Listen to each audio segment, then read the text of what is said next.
प्रिय भक्तजनों, आज हम आपको मूर्ति पूजन की विधि बताते हैं। उद्धव जी बोले कि हे कृष्ण भगवान, भक्तजन जिस विधि से मूर्ति में आपकी पूजा करते हैं, वह पूजा की विधि मैं सुनना चाहता हूं, क्योंकि आपकी पूजा ही सब कल्याणों का साधन है।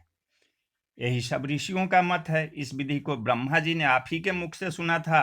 उन्होंने उसे भृगु आदि को सुनाया और शिव जी ने माँ पार्वती से कहा था। तब चारों वर्ण, चारों आश्रम, स्त्री पुरुष सभी के कल्याण का साधन आपका पूजा ही है, और कर्मों के बंधन से छूटने का भी यही सुगम उपाय है। इससे आप मुझे भक्त को इसकी विधि बताइए। भगवान श्री कृष्ण बोले, हे उद्धव, ये तो अनेक ग्रंथों में कर्मकांड भरा पड़ा है, और उसके नाना प्रकार के अनुष्ठान भी इतने भरे पड़े हैं जिसकी गिनती नहीं है। अब मैं तुम्हें संक्षेप में कुछ सुना देता हूँ। मेरे लिए यज्ञ करने के 3 मार्ग हैं। वैदिक, वेदों में कहा हुआ, तांत्रिक, शास्त्रों में कहा हुआ, और मिश्र, जो दोनों प्रकार के मंत्रों से किया जाता है। इन 3 विधियों में जो विधि रुचे उसी विधि से पूजन करना चाहिए। पूजक पुरुष मुझ पूज्य में उत्तम भक्ति और ईश्वर ही मेरे गुरु है, ऐसी भावना करके प्रतिमाएं या मिट्टी, अग्नि, सूर्य, जल, हृदय और ब्राह्मण, इनमें से किसी एक में मेरी भावना करके उत्तम सामग्रियों से कामना छोड़कर पूजा करे। पहले दत्वन आदि करके शरीर शुद्धि के लिए वेद और शास्त्र में कहे मंत्रों से भस्म, गोबर, मिट्टी आदि से अथवा जल से स्नान करे। फिर वेद में कहे संध्या बंदन आदि कर्म करके मेरी पूजा करे। मेरी प्रतिमा एक पत्थर, दूसरा काठ, तीसरा सोना आदि धातु की हो या मिट्टी की, चंदन, बालू, चित्र ही हो, अथवा मन की मानस पूजा, मन की प्रतिमा मान ली जाती हो, इन्हीं 8 में से होनी चाहिए। मेरी प्रतिमा 2 तरह की होती है, एक चलने वाली और दूसरी स्थिर। प्रतिमा किसी मंदिर या स्थान में रख दी जाती है, उसके आह्वान माने बुलाने और विसर्जन की आवश्यकता नहीं पड़ती।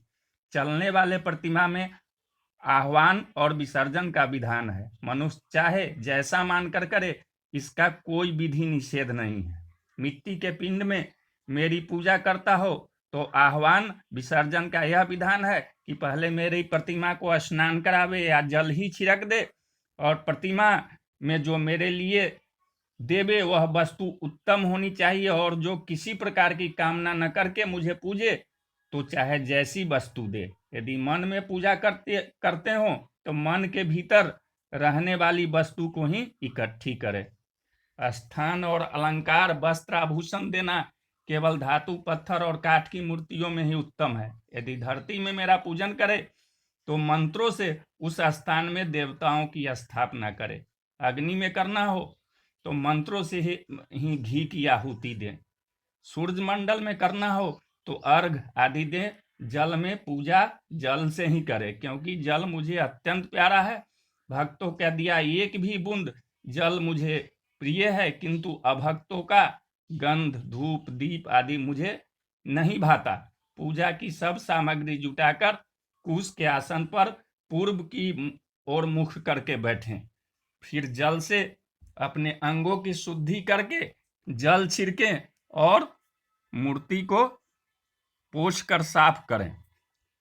कलश और प्रोक्षण का पात्र, इनका गंध, फूल आदि से पूजा करें। फिर जल से पूजा के स्थानों, सामग्रियों और अपना शरीर मार्जन करके शुद्ध करें। पाद्य, अर्घ्य और आचमन के लिए 3 पात्रों में वही जल भर दें और उसमें शास्त्र में कही हुई सामग्रियों को छोड़े। गायत्री मंत्र से उसे हृदय, मस्तक और शिखा में लगावे। फिर मेरा ध्यान हृदय कमल में करे और वही मानसिक पूजा और ज्योति का आह्वान करके प्रतिमा में स्थापना करे। फिर प्रतिमा में पूजा आरंभ करे। अर्घ्य, पाद्य, आचमन आदि सामग्रियों की कल्पना करके गुण और शक्तियों से आसन की कल्पना करे। शंख, चक्र, गदा, खड्ग, बाण, धनुष, हल और मूसल, इन 8 धातुओं की 8 दिशाओं में कौस्तुभ मणि, बनमाला और श्री वत्स की हृदय में पूजा करें। मेरे नंद सुनंद आदि 8 पार्षदों की 8 दिशाओं में और गरुड़ की आगे स्थापना करके पूजा करें।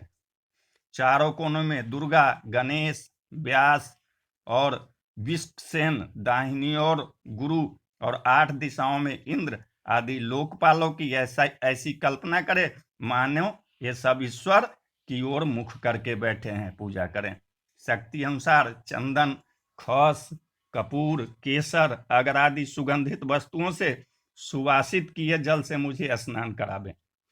स्नान कराते समय मंत्र और स्तोत्र का पाठ करें। वेद का पुरुष सूक्त उच्चारण करे और साम वेद के मंत्रों का गान भी करे। वस्त्र, उपवस्त्र, गहने, पत्र, माला, गंध, लेपन आदि से मुझे भूषित करें और श्रद्धा भक्ति से माला, पाद्य, आचमन, गंध, फूल, अक्षत, धूप, दीप, व्यंजन, मिठाई, हलवा, दही, चटनी आदि का नैवेद्य चढ़ावें। अंगों में सुगंधित पदार्थों का लेपन लगाकर आनंद पूर्वक पंचामृत में स्नान करावें। नाना प्रकार के फल और मिठाइयां देकर गाना, नाचना आदि एकादशी के दिन या प्रतिदिन करें। वेदों में कही हुई विधि से कुंड में अग्नि की स्थापना करें और उसमें समिधा की आहुति दें।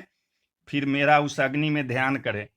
मेरे स्वरूप का ध्यान करता हुआ पूजा सामग्रियों को चढ़ाकर अग्नि में घी से भीगी समिधा माने लकड़ी मंत्रों को पढ़ता हुआ छोड़े। अग्नि में स्थित अंतर्यामी भगवान की पूजा करके उनको नमस्कार करे और 8 पार्षदों को बलि समर्पण करें। फिर मूर्ति के सम्मुख बैठकर परमात्मा का ध्यान करता हुआ 8 अक्षरों के मूल मंत्र गायत्री मंत्र का जप करे।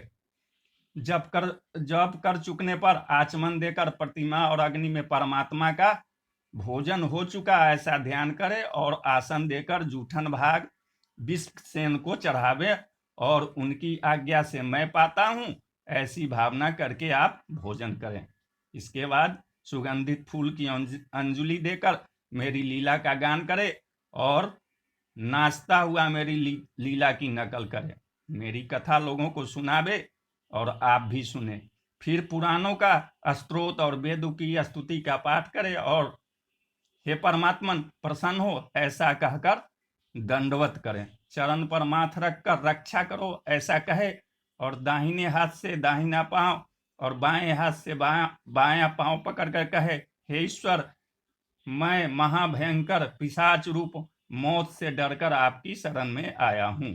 मेरे ऊपर चढ़ाई हुई माला को ग्रहण कर सिर पर चढ़ावे और विसर्जन करना हो तो जो ज्योति हृदय में से प्रतिमा में आई थी वह हृदय में चली गई ऐसा ध्यान करे। हे उद्धव जी, जिसकी जिस प्रतिमा में पूजा करने की इच्छा हो वह अपनी रुचि की प्रतिमा में पूजा करें, क्योंकि मैं सर्वव्यापक और सर्वात्मा हूं और सभी स्थूल सूक्ष्म पदार्थ में रहता हूं। इस विधि से जो वेद में या शास्त्र में कही हुई पूजा करता है वह मुझसे दोनों लोक में उत्तम फल पाता है। मेरी मूर्ति की स्थापना के लिए मंदिर बनवाना, रंगना, फुलवारी आदि लगवाना, नित्य मेरी पूजा करना, पर महायात्रा करना, बसंत आदि त्योहारों पर उत्सव और बाजार, देश, नगर और गांव का दान देना, ये सब मेरे प्राप्ति के मुख्य साधन है और इनसे दाता को ऐश्वर्य मिलता है। मूर्ति की स्थापना करने वाले चक्रवर्ती पद को पाता है। पूजा करने वाले ब्रह्मलोक को पाता है और जो तीनों कर्म का करने वाला है उसे मैं साक्षात मिल जाता हूं। फल की इच्छा न रखकर जो मेरी पूजा करते हैं वे मुझे ही पाते हैं। उनकी आराधना पर मैं अखंड भक्ति देता हूं। जो मनुष्य अपनी चढ़ाई हुई या दूसरों की चढ़ाई हुई देव संपत्ति माने धन को ले लेता है वह लाखों वर्ष तक मल का कीड़ा बना रहता है और उसी कोटि जोनि से नरकवास किया करता है।